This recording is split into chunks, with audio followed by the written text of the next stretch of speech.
And we are live today on Saturday morning. It is the Saturday sit down and sleepers with the big man on campus. You're a basketball. I'm going to fill in for the bread man today and run host. I'll tee up the questions for the big man. He's going to lay out the entire schedule today, conference tournament games, who needs what, who needs those winners, and more importantly, to put money in your pocket. Big man on campus. How's it going today, brother? My man Donnie, welcome. Glad to have you as a host. Breadman always does a great job, but it's always good to have a friend, a close acquaintance as the host. How you doing, buddy?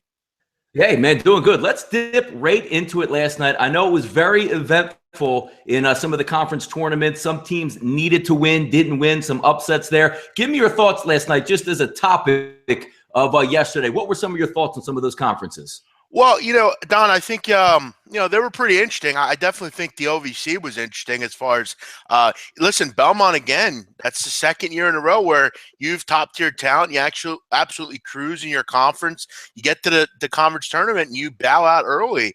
You have to beat Jacksonville State.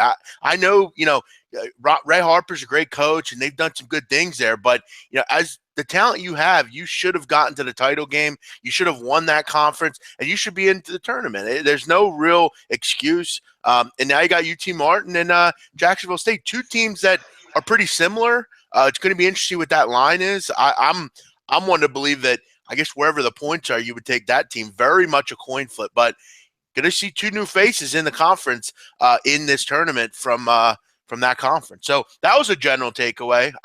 There wasn't a whole lot that went on last night. Campbell, they're in the title game, by the way. So we'll see how that goes. But a lot to do today. A lot to kind of wonder who needs to play, who needs the wins, who doesn't, who cares about games. A lot of stuff to do today. Jeff, I know we want to save pretty much the best, conference tournaments and who really needs it. But I know there's a lot of people out there, even on the chat box. I'm remiss to say right now, can you just give the people out there your thoughts maybe on a Duke Carolina tonight to end the season, what it means for them? How much are they playing for? What are your opinions on there, man? The interesting thing about that one, Don, is, first of all, it's senior night down in Carolina. And if you follow this program at any level, you would know that even back to the Dean Smith days, Dean Smith would always put seniors in for some period of time in the first half. Now, the problem in that, with that strategy in this game, it's kind of an important game, I guess you could say. It has a little bit more meaning than normal. Listen, I'll be brutally honest with you. This is how much I care about this game. I didn't look at it 1 minute. I don't care about it. I'm not going to watch it. I have no interest in it. I know from a standpoint from a betting perspective, you want value in a game. I don't think there's any value whatsoever in this game. It means virtually nothing in the scheme of things, if I'm correct.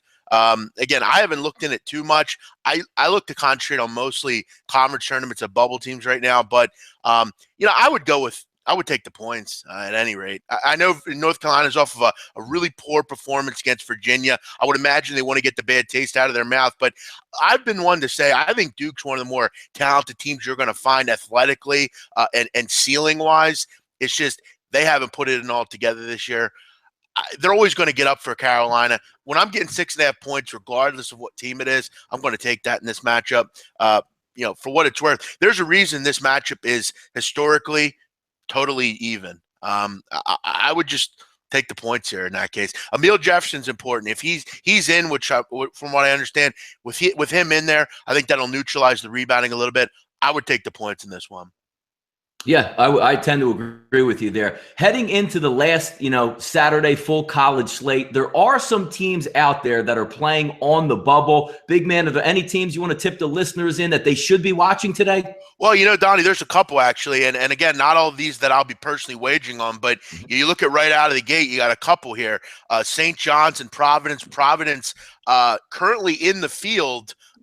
It would not look good, though, to the committee where they lost today in Queens against St. John's. St. John's, though, has been a good, tough team at home, Donnie. We've talked about that.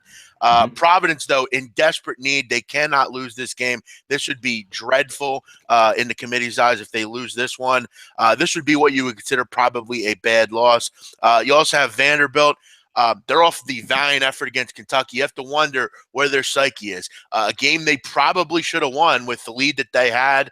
Now you got to go on the road and play Florida. You wonder. where's their psyche at? They are the first 4 out, Donnie, currently. So that's going to weigh. If they can go and get a win here, I think they're in the tournament probably after a win at Florida. But that's easier said than done. You have a couple other ones in particular. I know, Donnie, you've watched this Cal team a lot recently. It's been brutal on your eyes, I'm sure.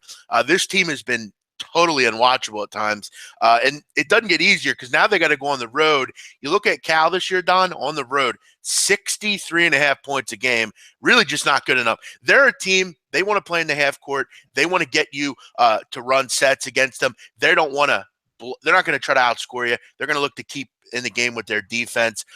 They have to win today against Colorado. I really don't think you can go on the road and lose this one. Colorado has been down this year. They haven't played particularly well. This would be a big resume win. The one free pick I'm going to give out and recommend, and again, this is very much kind of, for me, just a play that I'm going to make regardless. I'm going to take Georgia, and I'm going to recommend you back Georgia plus 6.5 against Arkansas. I've been very high, Donnie, on Arkansas all year. I like this team. But this Georgia team really has no option. And I know we can say just because they need to win doesn't mean they're going to. But again, if they win, they win. But I just need them to stay within 6. You look at, I know, Yanti Maton's out. But you look at over the year, Georgia is 10-2 as an underdog. One of the best underdog teams you're going to find. They've covered 9 of 11 on the road. And look, Arkansas, I think, is a team that's going to let you hang around. They're not a particularly good defensive team. They really don't have a ton in this game to play for. I know it's senior day for the Razorbacks, but this Georgia team, I just think they're good enough to hang in this game. They really have to have this one being on the second 4 out. They're not even in the last 4. They're in the second 4. I would take a shot here with this Georgia basketball team. I think they hang around. They have the flair for the dramatics. We just need them to hang in this one. Yep. Vincent Barrero on the chat box there. Yes, he just slipped up a little bit. Vandy is the home team today versus Florida, so that is a minor correction there, which happens all the time. Jeff, last night, I know me and you talked. There was one situation in a game, lower conference level, nothing really on the line, Kent State and Akron. I know you had a strong feel for Akron. It was the complete right side, one easy down the stretch, a nice rivalry game. Looking at that Duke-UNC game, similar, where they don't really have technically too much to play for, but it's a rivalry. Is there any situation today that maybe you're pinpointing on something like that where there's really not too much on the line, but you still can get some added bonus and some added stuff for that game? Well, look, Donnie, I think, nonetheless, I mean, if you're backing a team at home that is just better than their opponent, clearly they're always going to have the upper hand. I got to tell you, to be really honest with you, when I get Kansas as an underdog, I'm betting them. I'm not sure I care who they're playing. They're the number 1 team in the country. I don't know when the last time the number 1 team in the country was underdog in the last game of the year. But I don't really know. What is Oklahoma State really vowing for here? I mean, are they from what I understand, I don't think this game means a whole lot. But again, that just kind of goes to show you how much I've concentrated lately on these really big conferences. That would be a game where, for me, as a sports bettor, as a handicapper, I'm going to isolate situations like that. It's similar like in the NBA, Donnie, to when you get the Cavs as an underdog or a pick 'em, or the Warriors. For me, when Kansas is an underdog, I'm going to look to buy on them. That's not very often. So that would probably be one. Yeah, no, I agree. I mean, perfectly there. Let's get started today, Jeff, on some of the early games. I know there's a few Big Ten games out there, Illinois, Rutgers, Indiana, Ohio State, Villanova, Georgetown, just some of the bigger blue bloods in play. Not too much to play for. Any thoughts and feelings? Let's just go with the Pittsburgh-Virginia game. I know Virginia struggled down the stretch, looking for one of those get-right games, big man, I know you talk about. Any thoughts or feelings on that game itself? No, not particularly. Pittsburgh has played valiantly this year, Donnie, at points against some of these higher-end teams. Hung with Duke, hung with Carolina. Not really. I mean, Virginia might be turning into that mold where they just kind of make a run or something. But no, not particularly. I don't like what I've seen from this Kevin Stallings team this year. He seems like he's a little in over his head. I've talked on previous shows about, I think his challenges at Pittsburgh and getting a high level recruit is just not going to be there anymore. I don't have a particular lead. You mentioned Illinois. They are another team on the bubble. The problem is today, I'm not really sure what a win against Rutgers is going to do for you. I don't think it really moves the needle too much. One thing about Illinois we have to point out, the thing is, if they lose, that would be bad. So you would hope they can win, but I'm not crazy about laying 4 points on the road with Illinois. I like them at home. On the road, not particularly.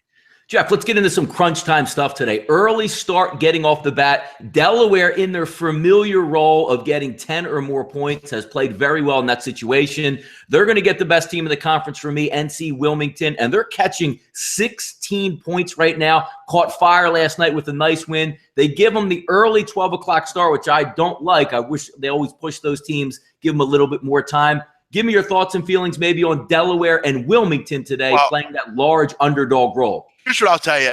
The Delaware Blue Hens, I hope they got a little bit of celebration in. They got that 6 hours of feeling good about themselves, because this is a hideous spot today for Delaware. I mean, you have a Delaware team who, first of all, is terrible on the road. I was surprised to see them win last night. That's surprising. But Hofstra's been very uneven all year. Look, Ryan Daly's played fantastic for Delaware. 27-11 last night. Great performance. But now you got to go and you got to play the big boys here down in a familiar haunt for UNC Wilmington. Listen, if this was 7 or 8 o'clock, it might be different for me. But I'm not interested in Delaware in this spot. Delaware has gotten blown out in particular spots this year. This Wilmington team is the class of this conference. Other than Charleston, and Charleston obviously got the home court advantage maybe in the final. But other than that, I really just don't see many teams in this conference on the same level as Charleston or Wilmington. Wilmington should really just dominate this game. I think Ryan Daly will be hamstrung a little bit. It was a nice win for them last night, but now they got to go and play a real team. I expect Wilmington to win this one by 20 plus personally. Yeah, I mean, familiar type situations there. You looked yesterday when you have the hammer in the conference, like a Wichita State play a Bradley. They just lay down the gauntlet. It doesn't matter. They're a deep team. They're going to run and gun the entire game. Same type of situation that pops up there today with Delaware and Wilmington. A lot of the time, those big numbers are there for a reason, big man. So maybe these number one seeds just going to run away in that first round game before they get some pressure down the line. Let's head down a little bit of South, one of your favorite conferences there, Jeff.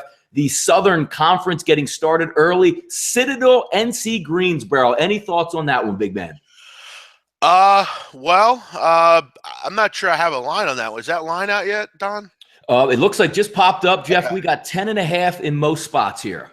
Yeah, again, another team at Citadel who I got to be really honest with you. The fact that they won a game in this conference is, again, West Carolina is pretty pathetic. But listen, I think that the buck stops here probably. Greensboro has actually been a pretty good team this year in the conference. They've kind of been a team that no one's really talked about. Obviously, we hear about the Furmans and the Chattanoogas, but this team has quietly gone 14-4 straight up in this conference.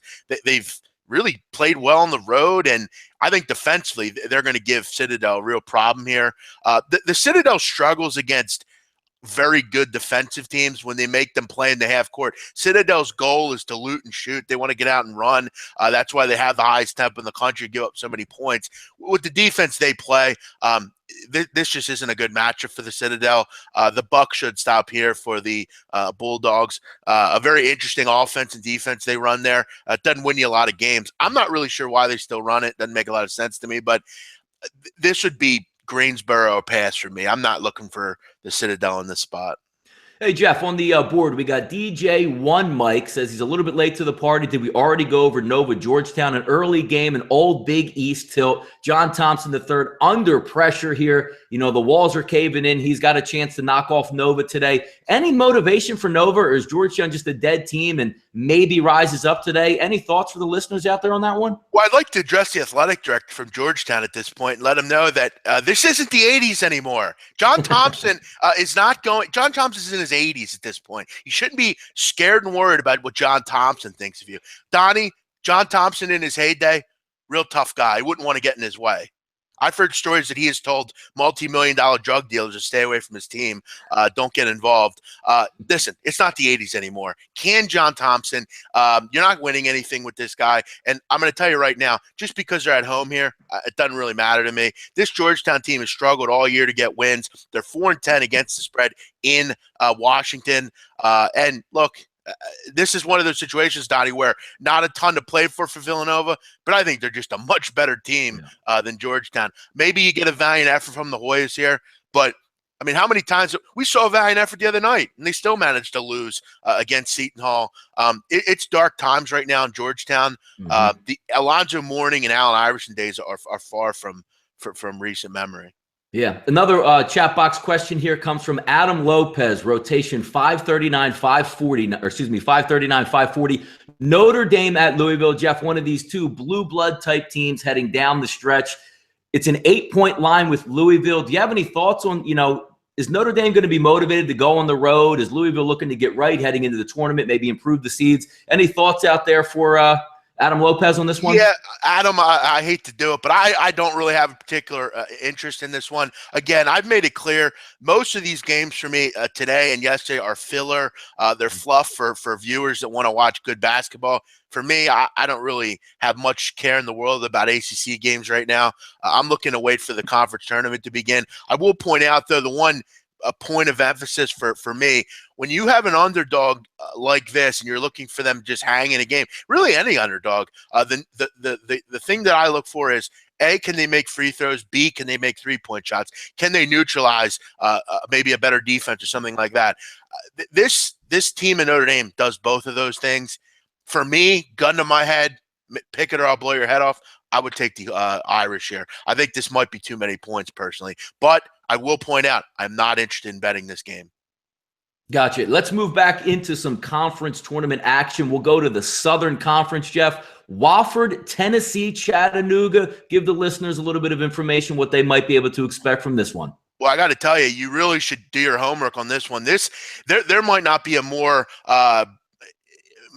strenuous situation in the country than this Tennessee Chattanooga team. This team was rolling, Donnie. I know you and I, that they were rolling. They really looked like the class of this conference. But you look at what's happened lately. They've lost 4 straight and 7 of 11, and it's actually gotten pretty ugly in their locker room. Trey McClain, their best player, walked off the court in the middle of the game in the second half, was basically told to stay in the locker room. He was suspended for a game.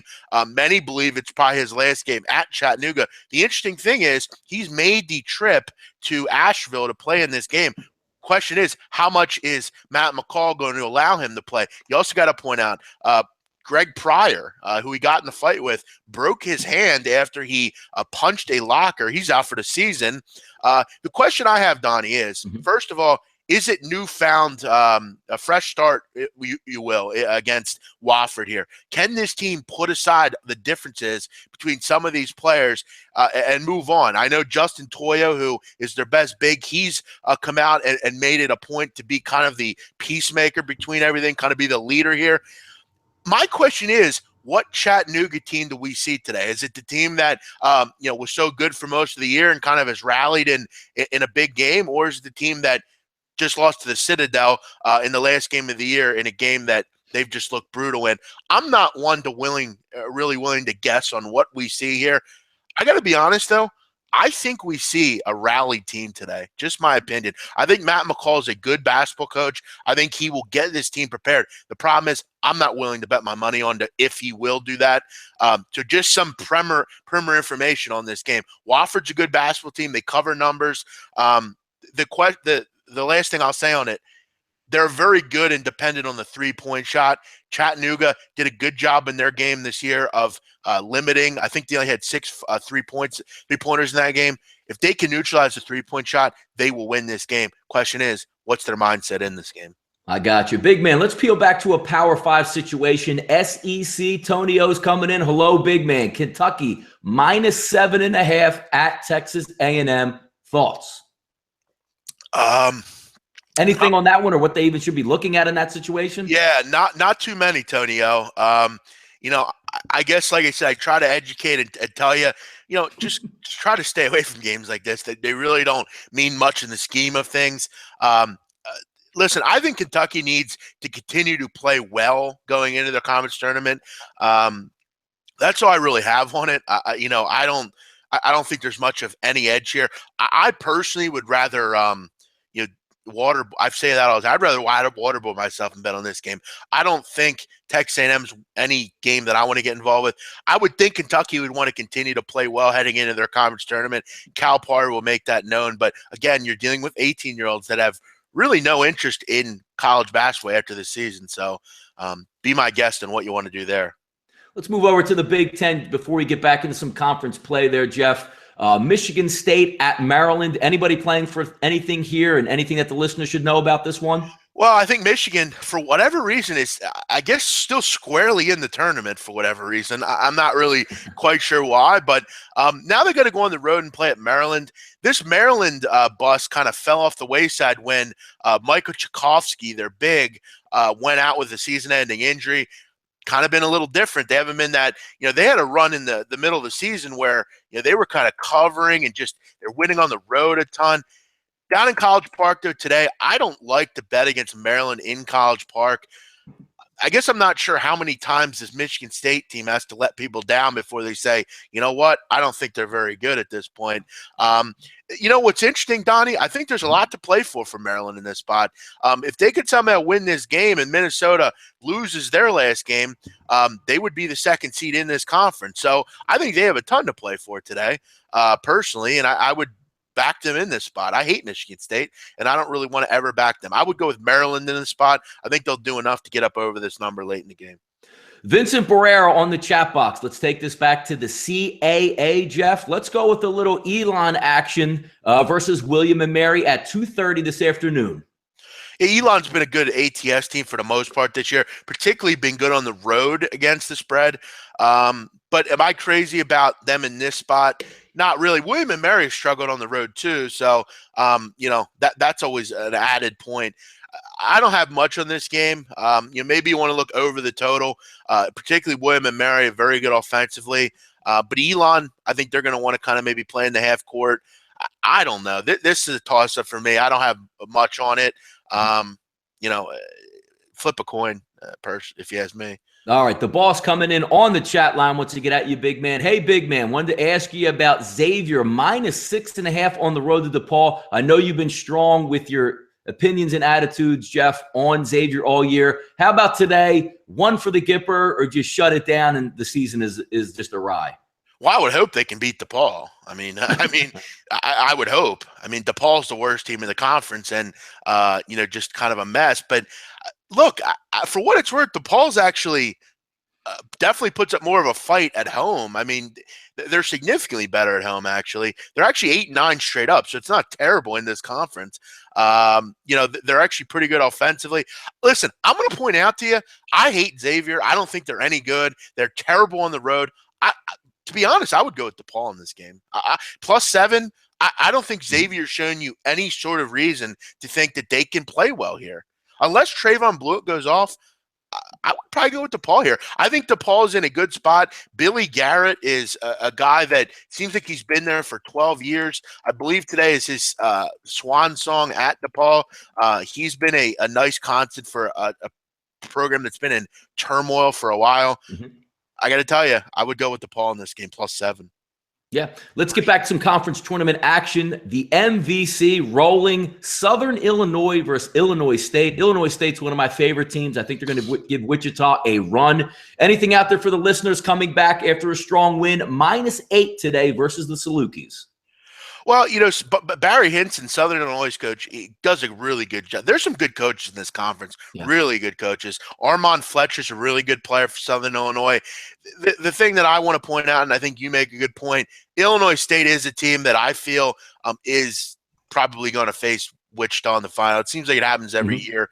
Southern Illinois has been valiant. They've had a good year. They had a nice win yesterday, but they really struggle on the road. They really struggle offensively at times. This could be one of those really ugly, typical low-scoring games in this conference. I think a lot of people were surprised yesterday by the scoring, particularly in that Evansville, Illinois State game. Pretty high scoring, got way up over the total. I think Southern Illinois is running into a buzzsaw here. Nice win yesterday. And that's what you're going to see. You're going to see a lot of teams that might have got a nice win yesterday. Now they got to go face the big boys. And, an Illinois State or a Wilmington, if Illinois State can cover a 10.5 yesterday, I think they can cover 8.5 today. But you got to wonder, are they just looking to get past these teams? I don't know that Southern Illinois is going to be able to throw up much of a fight here in this one. Early on the chat box, we'll go a little bit more in these Power 5 schools. Arizona, Arizona State, in-state rivalry, rotation 587, 588. Arizona heading on the road, -9, -9.5. Anything to play for here for Arizona? Are they looking to cover this line, or does Arizona State say, hey, we're in a rivalry game here. Let's show up tonight? Well, I mean, the line in the first game was 15.5 or 16. So, and Arizona ended up pushing that game. I'm not sure that, 7 points should be given to Arizona because of their home court. I mean, is Arizona State's home court that good? I mean, I know they have that, wheel of death or whatever it is in the student section, but this Arizona team is on another level.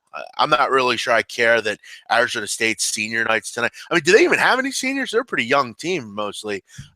Neutralization. I mean, Arizona State does shoot particularly good from the foul line and from the three-point line, but I'm not really looking to bet against Arizona. There's just certain teams that I don't want to bet against, and Arizona to be one of them. Going back to the Big 12 here, I know, Jeff, we talk about this conference all the time. It just seems like there's a lump sum of teams in the middle that are exactly the same. John Elmore in the text box says, Texas Tech, Kansas State, is this the final nail in Weber's coffin if they go down? Well, I think the nail was in Weber's coffin when they lost to Oklahoma by 30 points. That was the nail in his coffin. Bruce Weber continues to get jobs at programs like this for whatever reason. I tell you what, as far as coaching is concerned, Chris Beard does backflips around Bruce Weber. I think Texas Tech's a better team than Kansas State. It's a shame that Texas Tech had some poor luck this year. There's some teams in this conference, Don, that have had horrible luck. I mean, TCU, you look at some of their games real quick. TCU, they've lost 6 in a row. 3 of them were against K-State, West Virginia, and Oklahoma State. Lost by a combined 5 points in those games. Terrible luck, if you ask me. I'm not looking to back on Kansas State right now. No possible way. Let's keep it in that same conference there again from the boss. Hey, big man, wanted to ask you about Oklahoma -2.5 to TCU.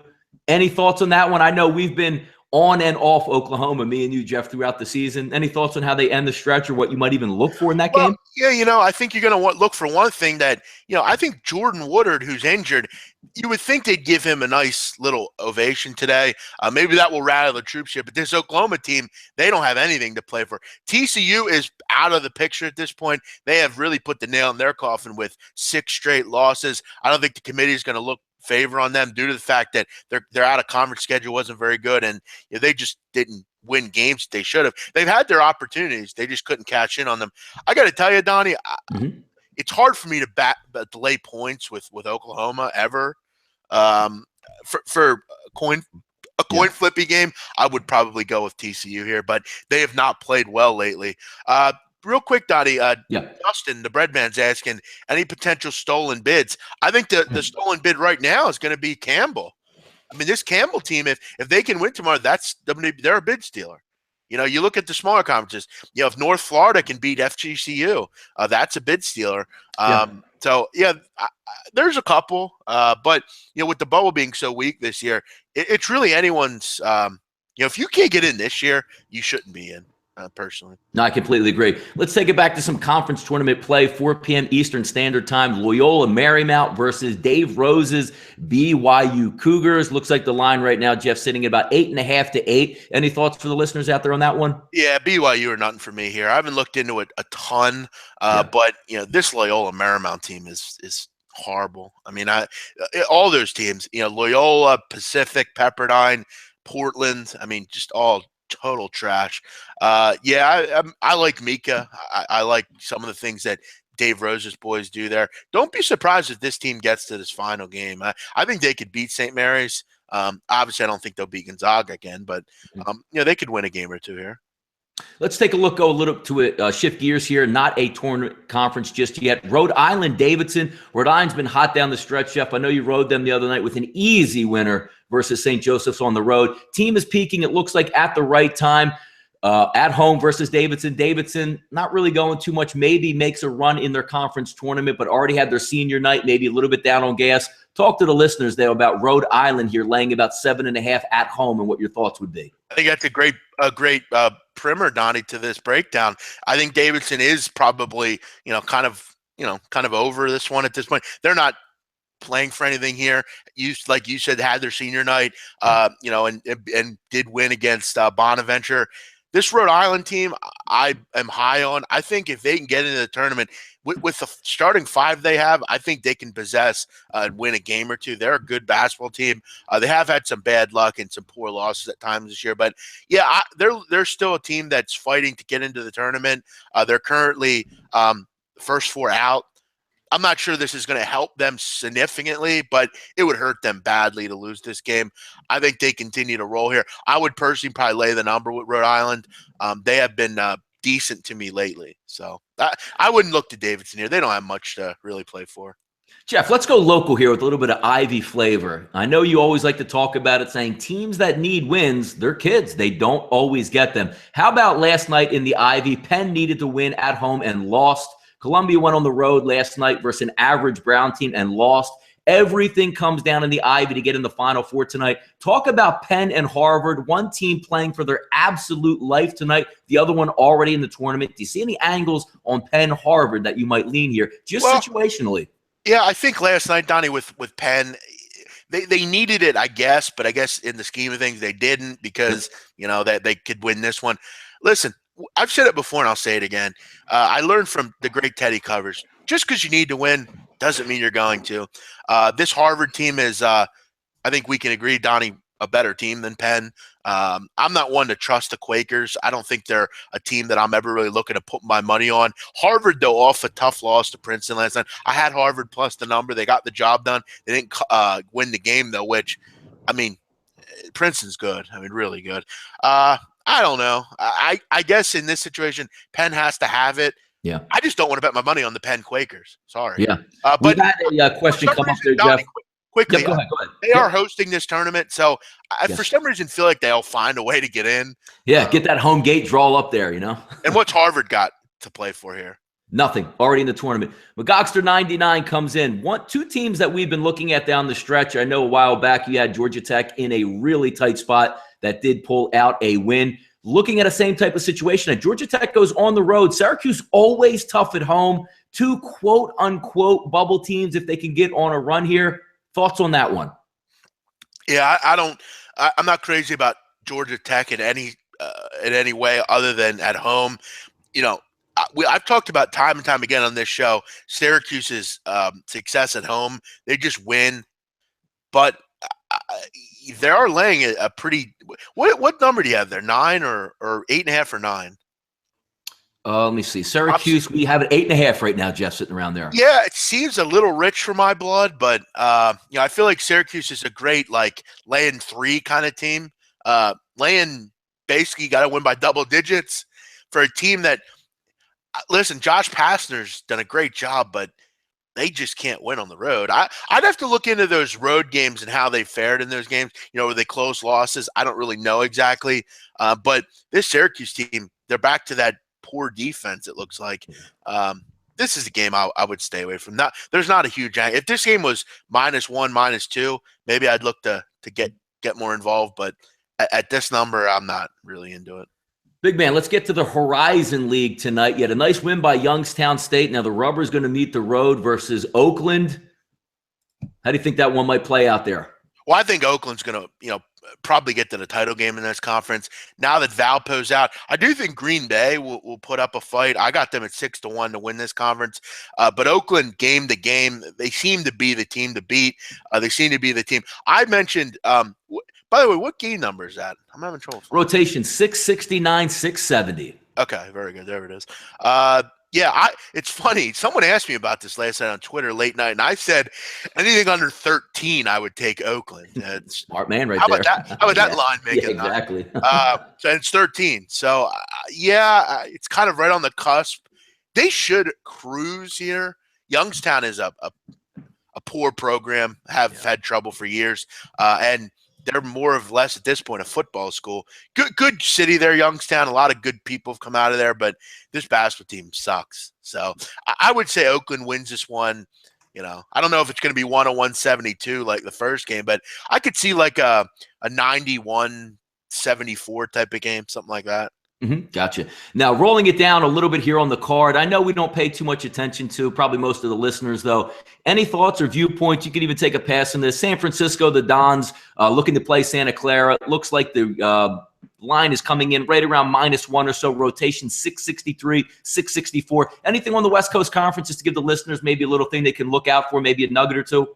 Yeah, the nugget I would say to look out for is bet on Gonzaga, probably. Other than that, I really don't care at all about this conference. This is a throwaway conference for me. No one's going to beat them at this point. The Santa Clara team, I think they have pieces. Like, I like Jared Brownridge a lot. Like, he's a really good player. And this San Francisco team, they've faded lately.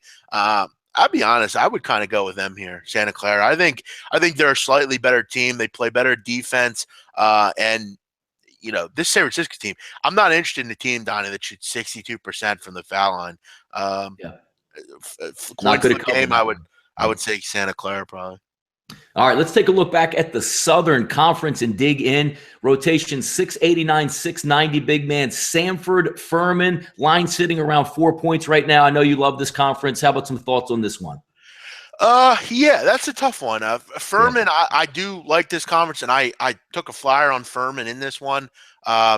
It seems like these teams play every week, the same team. You got Sanford, Wofford, kind of get confused at times. But for me, Furman is a better defensive team by a strong amount. I mean, they're probably 10 points better on the defensive end. I think for me, I'm going to look to that. I like Wyatt Walker a lot for Sanford. Great big for them. And they're a great ATS team, but so is Furman. I would probably stick with the hot hand in here and go with Furman. Hey, Donnie. Yeah. Real quick. Yep. We have 162 viewers in here, and you act like you got no respect for people's opinions. I come on here every day. No, Jeff, I think he's talking about somebody on the chat box who was getting after somebody. Yeah, well, if he's talking about me, he's not. I'm going to tell you right now, Don. He is. No, he's a constant. He always does this. He comes in here and slams Gonzaga all the time. That's his MO. So, Jeff, I got one for the listeners here. All right. I've watched this team play 3 times this year. I can't even believe they're a Division I team. And I talked to you last week about the situation. I know it's not going to mean anything for the one team. It's Oregon and Oregon State. I don't even know how Oregon State runs an offense. They were embarrassed by Cal, who seems like Cal gets embarrassed by everybody else. The line is 18.5, nothing to play for Oregon. Can they just play the last 5 guys on their bench and beat this team by 20? Well, Donnie, I had a feeling you had an ulterior motive in this question. I think you just wanted to smash your Oregon State for that brutal beat they put you on the other night. They're bad, Oregon State. I mean, it's a shame Tinkle never got off the bench because they might have been better. But, yeah, the Civil War here, I guess you could call it, the old this is a good football matchup generally. But, this is a tough line. I mean, I wouldn't bet this with my worst enemy's money, but I mean, they're good against the spread, Oregon. I mean, they're covered 13-16. And I would look at, like, how do they cover as a big favorite? You look at, they've been a favorite of 18.5 to 24 points twice in the last 10 years and haven't covered one. So they're not a big favorite like this often. I don't have any interest in betting a spread of this high. John H. on the text box. Hey, Donnie, Oklahoma State to play over Kansas today. I think Big Man covered a little bit earlier. It's one of those situations where it's rare where you're going to get Kansas at a pick 'em or less, just needing them to win the game. And again, this is Oklahoma State. This isn't we're going into Cameron Indoor. This isn't we're going to play Louisville at Louisville. How much does Oklahoma State really have to play for other than we're going to get, big and hype for the Big 12 champions coming into town? Big Man covered that one. Take the 1 point, take the value. Again, we see this situation a lot at the end of the season. Kansas, not too much to play for, but it's Kansas after all. Frank Mason's not going to play 10 minutes in this one. They're going to get ready for it. It's still a big game for Kansas. They're going to want to come and bring their best. It's going to be a sold-out arena. It's going to be a lot of fun. Big Man covered it there. +1 Kansas. Yeah, I mean, is the right one there. When you're, like I said, when you're getting points with a team like Kansas, I think it's a game where I'm going to look to just make that bet automatically. Jeff, let's get back to the MVC here. 6 p.m. rotation, 6:59. Missouri State with a very nice victory last night going up against the top dog in the conference, Wichita. Looks like we're lining up another unbelievable spread, 16.5 neutral court for Wichita. Any thoughts or any early leanings on this one? Yeah, I got to tell you, I was surprised by Missouri State's output against Northern Iowa. That Northern Iowa team, Donnie, what a tough season for Ben Jacobson. They just can't score. They couldn't score all year. This one's a tough one. I mean, this isn't Bradley, but this also isn't Wichita at home either.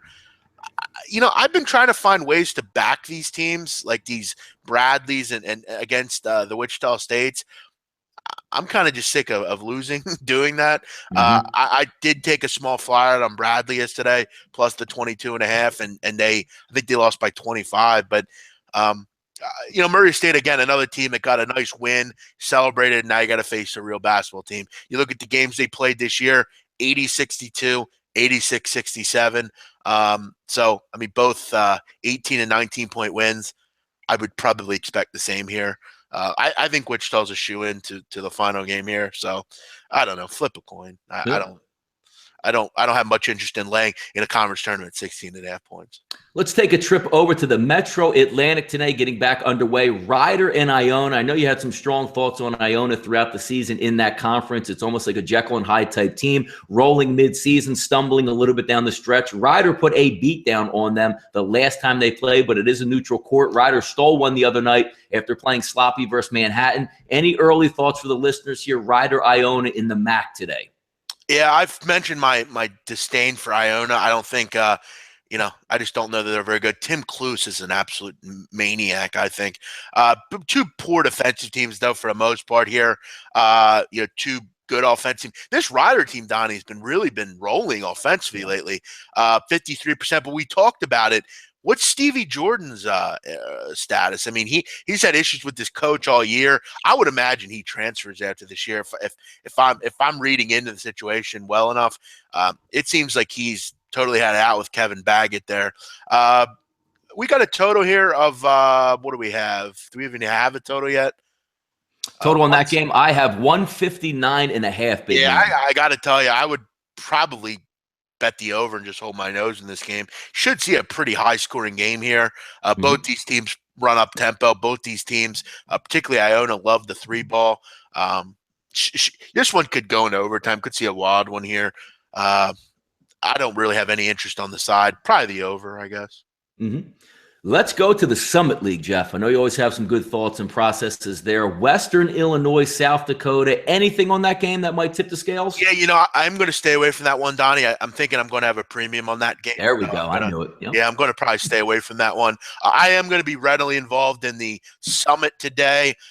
Some other as well. I love the small schools. Don, I got to ask, did you see that Gonzaga line came out? I did. I have not scrolled down to see that Gonzaga line yet. Lay it on me. They're looking like 24 here. It's really actually. It's kind of funny you said that because I wouldn't have been surprised, Jeff, if you told me it was 30 points. To be honest with you. Yeah, I would be totally remiss if I didn't mention this. I think Gonzaga, and I know I've talked about them a lot this year. They have to come out here and just pound Pacific. I think they will. Off the loss, they've had a ton of time to think about it and stew about it. Now it's the conference tournament. I wouldn't be surprised to see Gonzaga win by like 96-56 or something. I think they hammer Pacific today. And Sub-Zero on the chat box says, Jeff, anytime you want, it looks like come to Virginia Beach. Drinks and strippers on him. All so right. he wants to thank you for everything that you're doing there. All right. Also in the chat box from Jay, what side would you go with straight for the win? Providence and St. John's. Big man laid it out earlier that Providence really needs this one, St. John's. And that would not be a good look for Providence to take a loss in that one. Getting back to bad basketball games, Jeff. I know this is a hot trigger point for you. We have those UNLV Running Rebels on the road at Fresno State, Fresno State laying 12.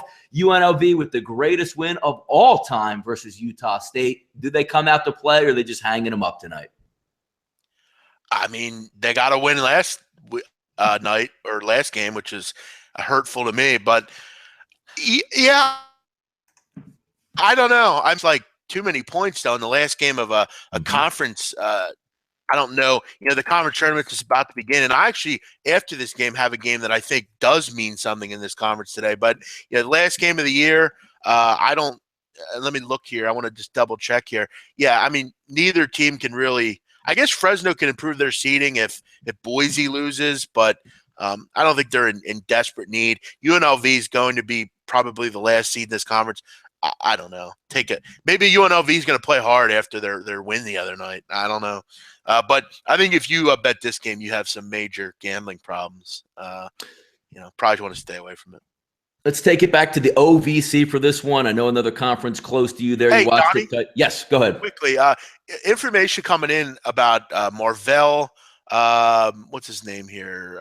Oh, wait, never mind. I'm sorry. Wrong team. Never mind. Continue. Sorry. Go ahead. Tennessee Martin tonight, Jacksonville State. I know you had a nice future, which looked really good and thought it was going to play out. Mobley sitting out basically the entire game with the flu. Murray State had control of that game, lost it late there. Now it sets up Jacksonville State, UT Martin. Give me some early thoughts on that process there. Yeah, man, I was feeling good. Murray had hit for me 2 games in a row. I was going for number 3 last night, and they bowed out. But did that line come out yet? I have -2 Jacksonville State in this situation. Yeah, I mentioned to you I would take whoever was the dog in this one. I think these teams are very similar. I think they're very much the same kind of team. I will point out Giga, the Lithuanian down low for Jacksonville State, is really possibly the neutralizer in this game.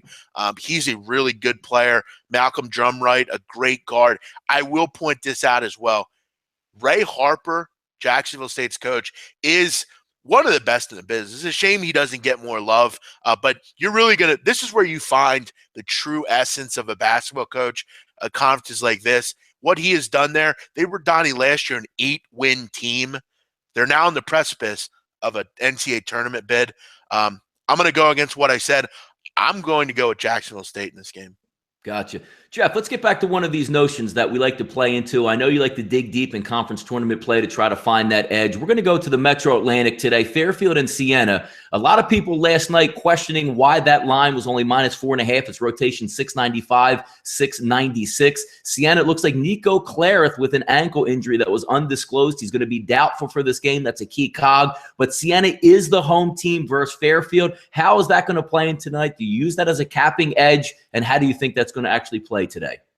I don't really play into it much because, I mean, it's not like these teams haven't played in Siena and haven't played at, this stadium.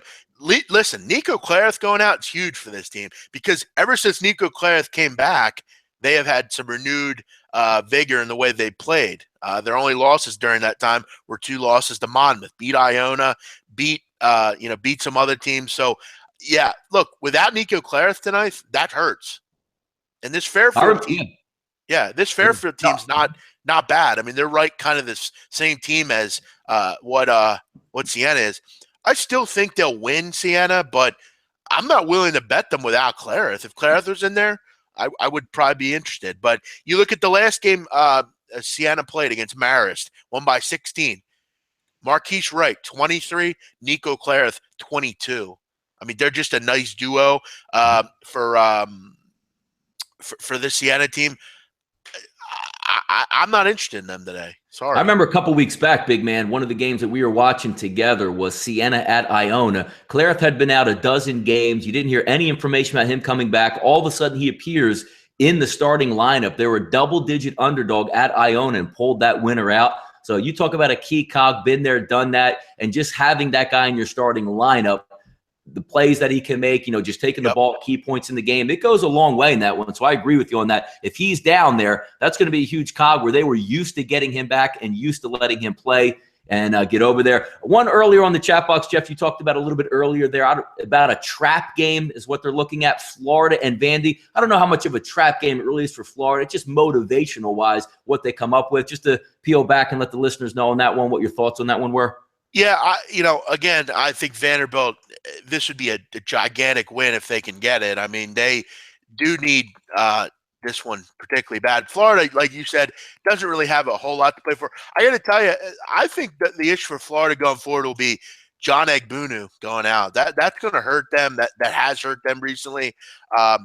I just don't know with Florida. Do you have a guy that can take a game over? I don't know. I like Canyon Berry a lot. I like certain people on that team, but now you got to go on the road and play a game, last game of the year that you don't really care about. I would be interested to look at how many seniors this Vandy team has. They're a live dog today. They're definitely one of them that I would look at here. Now that I for whatever reason thought this game was on the road, like you said earlier though, at home, Luke Cornett Senior Day. I think it's Kressler as well. Okay, Nolan Kressler too. That's big. I would probably go with Vanderbilt here. I like this game a lot, actually. Yeah, no, I would tend to agree. Getting back to the West Coast, Pacific and Gonzaga, I know we had some thoughts on there earlier, -24. Also, if you want to set up, we'll go double-ended there with Portland U and St. Mary's. I guess it's up to everything that we're looking at, those two teams crashing into the finals there. Yeah. Any thoughts on those large, because they're both about the same, Jeff, 24 and 22 are the lines. Yeah, the only one I would be on would be Gonzaga. Like I said, they should hammer Pacific. St. Mary's doesn't play. Donnie, we have to point out, I've talked about this time and time again. It hasn't really bit anyone yet, but at some point, the amount of possessions that Gonzaga or St. Mary's has isn't going to be enough. Donnie, they're dead last in the country out of 351 teams in possessions per game at only 61.7. That is extremely low. Basically, think about it. The highest paced team is Savannah State at 85.6. That's literally over 24 possessions less. At some point, St. Mary's is going to struggle to cover a number like this because of the possessions. I've got a couple of minutes left on the show. I know you have a lot of thoughts and points on some games, so we're going to go for pretty much a rapid fire, maybe a free-for-all there. Anything that other than like your premium players will be on today that you might be looking at that you want to go over with the listeners here? Well, I'm going to definitely look at, obviously some of these smaller conferences, they're going to be obviously dead on my my looks today. But, you do obviously have to keep in mind, you got, what do we have? 2, 4, 6. You got 7 conference tournaments today that are in motion currently. You obviously have the Summit beginning, but you want to make sure you're definitely looking at, is this a conference tournament or is it not a conference tournament? Really situationally. That's what handicapping is. And I know, Donnie, you can point that out. Most of handicapping is situational, looking at situations, looking at certain things. And that's no more evident than today. There's a lot of situational spots. You look at today, there's a huge game we didn't get to out in the Big West between UC Davis, UC Irvine, a huge game. One game I want to make everyone aware of, and this is an important one that might not look important, but it is, 10 o'clock, 6:41, 6:42. If for anyone that doesn't know, in the Mountain West Conference, the top 5 teams get a bye in the first game. That means they don't have to play on Wednesday when this tournament kicks off. The 6th seed has to play Wednesday, presumably against UNLV in the first round of this tournament. This is a big game. It is a pick'em game. Whoever wins this one will get that bye. So this is a huge game to really decide who's going to play on Wednesday and who's not going to play on Wednesday. It's a big difference, Donnie, between having to win 3 games and having to win 4 games. It's a big difference when you're dealing with playing so many games in a row. New Mexico has had injuries with Tim Williams. But I'm going to tell you right now, Donnie, I have a big feel in the San Diego State team. I've been out to San Diego several times. Steve Fisher has the coaching edge here, and he has the defensive edge here. This San Diego State team has been fantastic lately on the defensive end. Back to the old San Diego State guard, 57 points a game over their last 5, really limiting their opponents. Look for San Diego State to, I think, going a little bit of a run here. I think they get the job done today. They've covered 4 or 5 against New Mexico. Don't be surprised in an open conference to see Steve Fisher's boys come to play and possibly win this tournament. Gotcha. Jeff, CAA action. We'll just backtrack on some of these that we missed here. Northeastern Towson rotation 655, 656. I know, being me and you from the Philadelphia area, Towson lost a key contributor a couple weeks back when they played at Drexel, and that was John Davis, affecting them coming down the stretch. I mean, you have that senior leadership who's not in. Talk a little bit about this game and what some of the matchups that you might look at, because it's a close line. I mean, Towson's lined at -1 in this one, and it is getting some action there. Yeah, it's a shame they lost John Davis because he's a senior player, a guy that it really was their best rebounder, their best big. And for anyone who doesn't know, he was shot, actually. Going home to see his family, he's on the corner, he gets shot. Kind of a sad story, person. I hope he gets back and plays at some level. But I actually wondered right when this happened, what would be their mindset going forward? Right away, they won 2.